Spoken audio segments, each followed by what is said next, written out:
आइए आज विजया एकादशी जो फाल्गुन मास के कृष्ण पक्ष में आती है उसकी कहानी सुनते हैं। धर्मराज युधिष्ठिर बोले, हे जनार्दन, फाल्गुन मास के कृष्ण पक्ष की एकादशी का क्या नाम है तथा उसकी विधि क्या है, सो सब कृपा पूर्वक कहिए।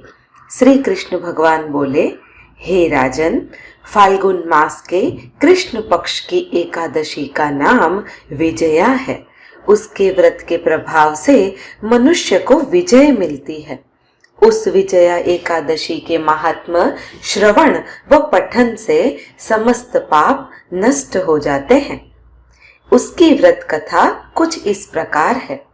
एक समय देवर्षि नारद ने जगत पिता ब्रह्मा जी से पूछा कि हे ब्रह्मा जी, आप मुझे फाल्गुन मास के कृष्ण पक्ष की विजया नाम की एकादशी का व्रत विधान बतलाइए।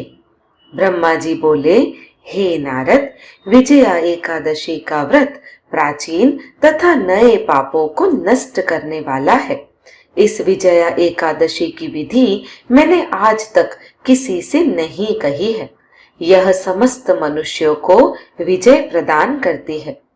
त्रेता युग में मर्यादा पुरुषोत्तम श्री रामचंद्र जी को जब 14 वर्ष के लिए वनवास हो गया, तब वह श्री लक्ष्मण जी तथा माता जानकी सहित पंचवटी पर निवास करने लगे। उस जगह महापापी रावण ने श्री सीता जी का हरण किया। इस दुखद समाचार से श्री राम जी तथा लक्ष्मण जी अत्यंत व्याकुल हुए और सीता जी की खोज में चल दिए। घूमते घूमते वे मरणासन जटायु के पास जा पहुंचे। जटायु भी सारा वृतांत सुनाकर स्वर्गलोक को चला गया। कुछ आगे चलकर उनकी सुग्रीव के साथ मित्रता हुई और बाली का वध किया। श्री हनुमान जी ने लंका में जाकर सीता जी का पता लगाया और सीता जी से श्री रामचंद्र जी तथा सुग्रीव की मित्रता का वर्णन किया। यहाँ से लौटकर हनुमान जी श्री रामचंद्र जी के पास आए और सब समाचार कहे। श्री रामचंद्र जी ने सुग्रीव की सहमति लेकर वानरों, भालुओं और सेना सहित लंका को प्रस्थान किया। जब श्री रामचंद्र जी समुद्र के किनारे पहुंच गए, तब उन्होंने महान अगाध मगरमच्छ से युक्त समुद्र को देखकर श्री लक्ष्मण जी से कहा, हे लक्ष्मण, इस महान अगाध मगरमच्छ से युक्त समुद्र को किस प्रकार पार करेंगे? श्री लक्ष्मण जी बोले, हे राम जी, आप आदि पुरुष पुराण पुरुषोत्तम हो। यहाँ से करीब आधा योजन की दूरी पर कुमारी द्वीप में बकदा लभ्य नाम के मुनि रहते हैं। उन्होंने अनेकों नाम के ब्रह्मा देखे हैं। आप उनके पास जाकर इसका उपाय पूछिए। लक्ष्मण जी के वचनों को सुन श्री रामचंद्र जी बकदा लभ्य ऋषि के पास गए और उनको प्रणाम करके बैठ गए। मुनि ने भी उनको मनुष्य का रूप धारण किए हुए पुरुष को पुरुषोत्तम समझा और उनसे पूछा, हे राम जी, आप कहाँ से पधारे हैं? श्री राम जी बोले, हे महर्षि, मैं अपनी सेना सहित यहाँ आया हूँ और राक्षसों को जीतने लंका जा रहा हूँ। आप कृपा करके समुद्र को पार करने का कोई उपाय बताइए। इसी के लिए मैं आपके पास आया हूँ। बकदा लभ्य ऋषि बोले, हे राम जी, मैं आपको एक उत्तम व्रत बताता हूँ। फाल्गुन मास के कृष्ण पक्ष की विजया एकादशी का व्रत करने से तुम समुद्र के अवश्य ही पार हो जाओगे और तुम्हारी विजय भी होगी। हे राम जी, इस व्रत की विधि यह है कि दशमी के दिन स्वर्ण, चांदी, तांबा या मिट्टी किसी का एक कलश बनावे। उस कलश को जल से भरकर उस पर पंच पल्लव रखकर वेदिका पर स्थापित करे। उस कलश के नीचे सतनजा अर्थात 7 अनाज मिले हुए और ऊपर जौ रखे।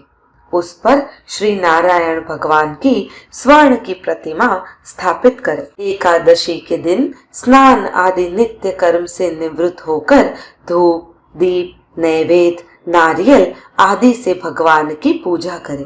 उस दिन भक्ति पूर्वक कलश के सामने व्यतीत करें और रात्रि को भी उसी तरह बैठे रहकर जागरण करना चाहिए। द्वादशी के दिन नदी या तालाब के किनारे स्नान आदि से निवृत्त होकर उस कलश को ब्राह्मण को दान में दे देना चाहिए। हे राम, यदि तुम इस व्रत को सेनापतियों के साथ करोगे तो अवश्य ही विजयी होगे। श्री रामचंद्र जी ने मुनि की आज्ञा अनुसार विधि पूर्वक विजया एकादशी का व्रत किया और इसी के प्रभाव से लंकापति रावण को मारकर विजय पाई। अतः हे राजन, जो मनुष्य इस व्रत को विधि पूर्वक करेगा उसकी दोनों लोकों में विजय होगी। श्री ब्रह्मा जी ने नारद जी से कहा था कि हे पुत्र, जो इस व्रत का महात्म्य सुनता है उसको वाजपेय यज्ञ के फल की प्राप्ति होती है। मित्रों, फाल्गुन मास में पड़ने वाली इस विजया एकादशी के दिन यदि आप पूरा व्रत कर सके, सिर्फ पानी पर रहे तो बहुत अच्छा है। यदि आप में अशक्ति हो तो आप दूध ले सकते हैं, अन्यथा कुछ भी ना ले। और यदि आपका स्वास्थ्य थोड़ा सा कमजोर हो तो आप फल वगैरह ले सकते हैं। आप इससे भी व्रत कर सकते हैं। यदि आपको स्वर्ण की नारायण की मूर्ति अवेलेबल नहीं होती है तब आप मिट्टी की नारायण की मूर्ति ला सकते हैं, अन्यथा उनकी फोटो की भी पूजा आप कर सकते हैं। ध्यान रखिएगा, दान धर्म का एक अपना ही महत्व होता है और आप दान अवश्य कीजिएगा।